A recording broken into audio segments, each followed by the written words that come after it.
Good morning. Thank you for joining us today on this virtual Hokie Focus. We'd like to welcome you to Blacksburg and to say hello from the Industrial and Systems Engineering Department. We are going to spend a few minutes today talking about our department, and we do want to recognize that this is a huge decision for you, hopefully future Hokies, and we want you to come and join us here. So if you do have any questions that come up from our presentation today, please feel free to join us in the chat room that's happening during Hokie Focus. We will be available from 9:40 to 11:40 a.m. Eastern Time today, and we'd be happy to answer any of your questions there. But today what we're going to do is try and give you an overview of our department, and we have some wonderful student representatives here of our department as well, the ISE ambassadors. And so between the four of us, we're going to share a little bit about what we love about ISE and why we think it would be a good fit for you as a future Hokie. So thank you again for joining us. We hope you and your loved ones are happy and healthy and safe during this very stressful time. But again, welcome to Hokie Focus. So this is me. As you can see, my Hokie spirit is here today. I am still getting up to speed on all this awesome online environment, such as Zoom. But I do want to introduce myself. I'm Maggie Johnson. I am the undergraduate academic and career advisor for the department. I'm one of two undergraduate advisors, and we support all of the students in the ISE department who are pursuing their undergraduate degree. And I'll pass it off to my fellow presenters. Hi guys, my name's Mike. I'm a senior in ISE. I'm also an ISE ambassador. And one of the reasons I chose ISE was that the major would give me a really high level perspective on how things work in business. And that can be leveraged to find a job in any kind of industry that you're interested in. Hey everyone, thanks for joining us today. My name is Matt Garlington, and I'm also a senior ISE ambassador. I think the reason I chose to be an ISE student was primarily just due to the community that the ISE department had. It's a community that you don't see so often with some of the other departments, and I know some of my best friends have come out of the ISE department, so it's been really a great experience. Hey guys, my name's Hannah. I'm also a senior ISE ambassador. The reason that I chose ISE was just how open the department was. I was actually a transfer student when I first came in, so it was really great that the advisors have an open door policy, so I could go in anytime I had questions, which there was a lot, with the curriculum, and I decided to pursue a minor, and so it was just really great, like how open they were to all my questions. I've gotten to know the faculty really well. So much so that they actually recommended me for a co-op position, which led to a full-time position. And then also even our department head, like she even has an open door policy. So I feel like I even got to know her. And so it's just been really great, like how open the entire department is. That's what I loved about ISE. So here are a few of the faculty and staff from our department. Dr. Eileen Van Aken is a professor and our department head. Dr. John Shukchuk is an associate professor, the associate department head and undergraduate program director. He handles a lot of the curriculum for the department. Maggie introduced herself earlier, the career advisor and a general academic advisor. And our other academic advisor is Paula Van Kuren, who also specializes in study abroad. So a lot of people, when they come to college, definitely ask the question, what is ISE? So like any other kind of engineering, ISE is problem solving. With ISE, you're going to do this at a very high level. You're going to take into consideration a lot of different things like people, materials, information, equipment, and energy. All of these things interact in different ways. And what you have to do as an ISE is take a look at the constraints that are holding you back, make the best use of all of the resources that you have available, and then use what you have to make the best decisions for your business. So moving on from there, there are four main skill areas that ISE focuses in: manufacturing, human factors and ergonomics, operations research, and management systems. Manufacturing, as you might imagine, could be working in an industrial factory where you're mass producing a product at scale. Or on the other hand, you might be helping to plan and operate how these facilities work.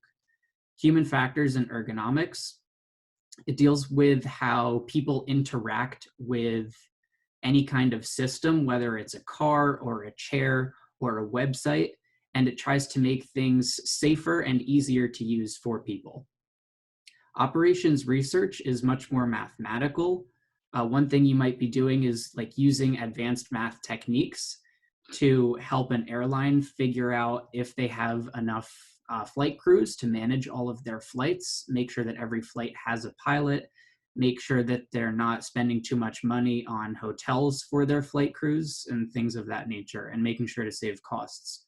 And management systems, there are a lot of things that go into that. One of those things is consulting and helping businesses at a high level, like transition, for example, to online learning, or like online meeting systems, which is very timely, obviously, if they're used to meeting mainly in person. And now I'm going to pass it off to Maggie to talk more about the specific courses and curriculum within ISE. Thank you, Mike. So what's great about the 4 key skill areas that Mike just described is that you are going to take classes in all 4 of those areas. So you get the opportunity as an ISE student to really get a breadth of knowledge to take into the field. In addition to our core curriculum in ISE, you will build on the general skills you learn in your foundational math courses that you can see listed on this slide: linear algebra, differential equations, multivariable calc. You'll also do statistics courses, a physics requirement, and computer programming as well. So a lot of those will come during the freshman and sophomore years. And then in the ISE department, you will start on our core curriculum. So we'll give you general awareness of ISE, so an intro course, an engineering economy course, and a data management course. And then the courses you see listed under manufacturing and human factors and ergonomics, this is where you start the deeper dive into those 4 key skill areas. The photos on this page are from the manufacturing process laboratory and one of our faculty's research labs. The manufacturing process lab is a great experience for students where they are hands-on in our Harris manufacturing lab, actually learning how to weld and use a lathe machine and all these other wonderful manufacturing tools that give students a really good understanding of what that industry is like. The other 2 skill areas are on the next slide, and they cover operations research and management systems. So like Mike was saying, operations research is a really math-focused course. That's why we have you take those foundational math courses. So you start with DOR, deterministic operations research, and then in your junior year, you move on to probabilistic operations research, and in your final year, you'll take a simulation course. Over the course of 2 semesters as well is your senior design capstone. And that is like I was saying, a 2-part course in fall and spring, where you are assigned a team to work on that is working for a real life client. And this client has some sort of task or problem or project for you to really help the client improve upon. So throughout the course of the academic year, you work with your team, and then at the end of April, you give a full senior symposium, which are some of these pictures here, where you get to present your findings from the client, and you present to the ISE department and to our advisory board as well. Throughout the rest of your curriculum, you're going to take ISE technical electives that are in the department to help you find a place that you would like to specialize in. So this is a good opportunity, if you really like operations research, to take additional classes in that area. If you want to instead continue that breadth of knowledge, you can take classes in additionally all the 4 skill areas through those technical electives. Students will also complete the university required pathways to general education requirements, and you will do an engineering science elective. All students are required to do statics, but then in addition to that, you get to choose another engineering science that is interesting to you. Our department is just under 600 students. So we fluctuate between 570 to 590. And we have about 22% of those are international students. 12% have self-identified as coming from an underrepresented group. And then our gender breakdown is about 68% and 32 to 35%. It also fluctuates, identify as women in our department. So there's a lot for students to do within the ISC department. So 83% of the students take an internship or co-op. Usually with the co-op, you take 1 to 2 semesters off, which is really common. I mean, it sounds really scary, like to be a 5th year student, but it's really common. I think most of the senior ISC ambassadors are actually 5th years, and I saw that last year as well from the ambassadors. So it's really common to like get that really good work experience that you can't gain in a classroom. And there's a ton of different opportunities in the 4 areas that we talked about. So there's manufacturing internships in this area. You could travel to DC and do consulting. There's just so many different things that are offered like with an ISC degree that they're looking to give students really good experience. Starting even in your freshman year, like you can get manufacturing internships. You can really get some good work experience, and it's really looked for on your resume when you go to the different like engineering expo. Like they look for that experience. I think you're a lot more likely to get hired if you have an internship or a co-op. And so then another thing that our students have really enjoyed, we talked about how Paula specializes in study abroad, and that's because it's so common. So I myself have been on 2 study abroad trips that were just really cool, and Paula gave me some really good advice. But 21% of our students are able to do study abroad or some short-term international travel that can relate to their coursework. And so I've seen students take an entire year off just to travel. Some of them even do like an exchange program, which we have 2 of those in Brazil and Germany, where you actually get to like be immersed in the culture and learn the language. And it's been a lot of fun, and a lot of our students have really enjoyed that. And we even do an international night that celebrates the study abroad experiences that the students have gained, and then also the international students in the area. So that's really fun to learn about their experiences with that. So minors are really, really common, as you can see, 43%.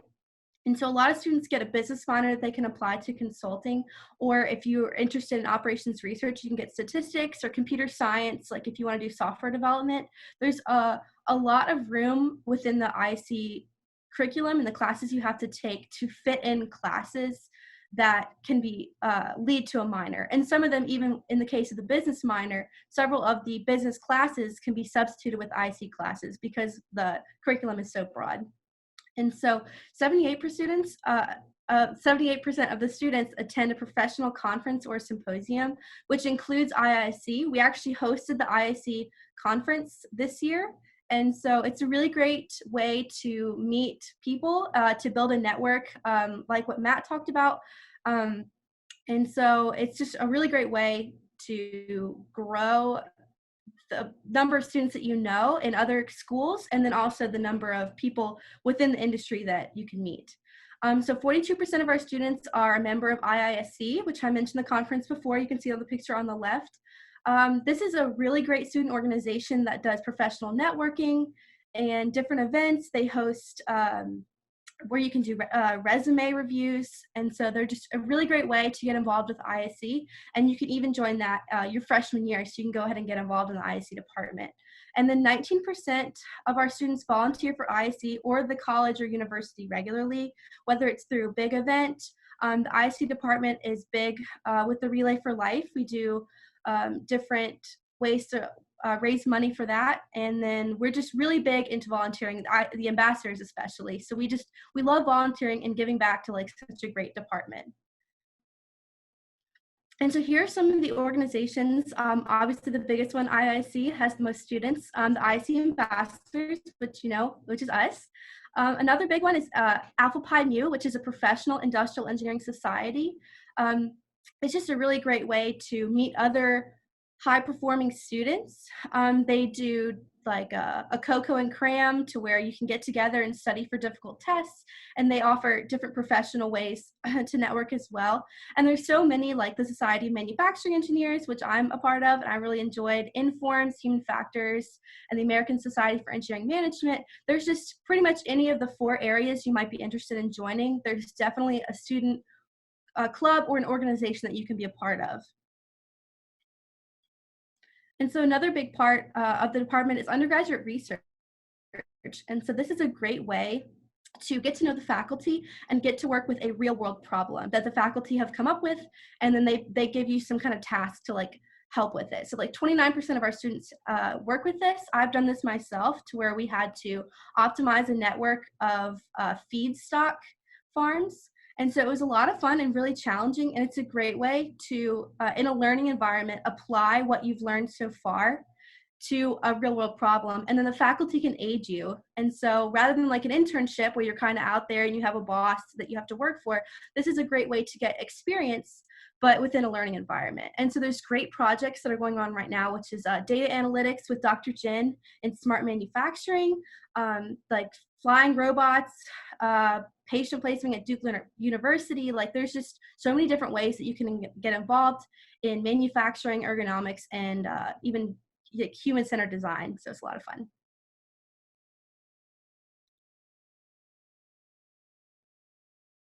Thanks, Hannah. So, what Hannah talked about was a lot of the different ways to get involved throughout throughout our department and throughout ISE. And what I'm going to talk about is a little bit of the opportunities that ISE and the ISE department can present moving forwards. So following graduation, 84% of our students start a full-time job. So whether it's sometime throughout the summer or in the fall. And below, you can see all the different industries that our students go into. So recently consulting has been a really big hitter for our students, taking up 26% of our students after they graduate. But there's also manufacturing, logistics, finance, government work, healthcare, and a lot of different unknown industries that they go into. 11% attend graduate school once they graduate, pursuing either a master's or a PhD diploma. And then 5% is undecided. And this can be for any reason, whether it's taking a gap year or choosing to follow another passion that they have. So as you can see from this list, we have a lot of great companies that our students go to, and it's a very diverse list. So we have from car manufacturing to the gas and oil industry to aerospace, distribution, consulting, just all over. And that's one of the great things about the ISE department and the ISE major is because we provide such a broad education opportunity, there's really a broad plethora of opportunities for you to go into when you graduate. It really depends on what your passions and interests are that determine where you end up. And as you can see, the median starting salary is $68,000 out of college. And that kind of applies from all the surveys that we send out to our students and get from them. So why ISE? I'm sure you've heard a lot already. So I just want to touch really quickly on our program, the people in our program, and the opportunities that the ISE department provides. So in our program, we really do try and teach the best we can with the curriculum we have. And one of the ways you've seen that is through the diversity of the curriculum, the ability to pursue one or multiple minors, undergraduate research, and the unique senior design opportunity that the ISE department provides. In the people, like Hannah touched on at the start of this presentation, we have incredible faculty and advisors who are always available, who always have a open door policy, and you can really get in contact with super easy. And then my personal favorite, the students and the people in the department themselves. Some of my best friends have come from this department and from this major, and I wouldn't trade it for anything else. And then opportunities like I just touched on, the different student organizations that you can join, and we encourage people to join more than one, whether it's in ISE or outside of ISE. the international experiences that we provide, and then the breadth of job opportunities that you really do have once you graduate. One thing I do want to touch on is that the IC department provides roughly $150,000 for merit and need-based scholarships every single year. And I know for someone paying my way through college, this has impacted me tremendously throughout the last 3 years.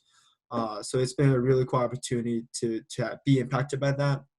And then the other thing I want to touch on is that we're currently ranked as we're ranked as the fourth undergraduate industrial engineering program in the nation right now. So, we're up there with a lot of the Ivy League schools and a lot of the other technical institutions.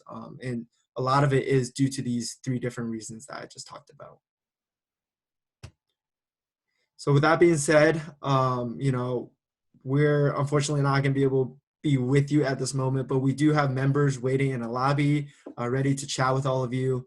On the screen, you'll see a lot of the contact information for our 2 career advisors, and then you can see a lot of our social media and where to follow ISC at. We encourage you to stick around and ask any questions that you may have, and just want to thank you for joining us today. Thank you, everyone. Thank you to the 3 ambassadors who helped present about how wonderful we think our department is, and we hope you enjoyed hearing a little bit about our department. So again, as Matt said, I'd like to reiterate, if you have any questions, please feel free to ask them. Please feel free to contact the email listed there for myself or Paula Van Kuren. We are happy to take your questions at any time.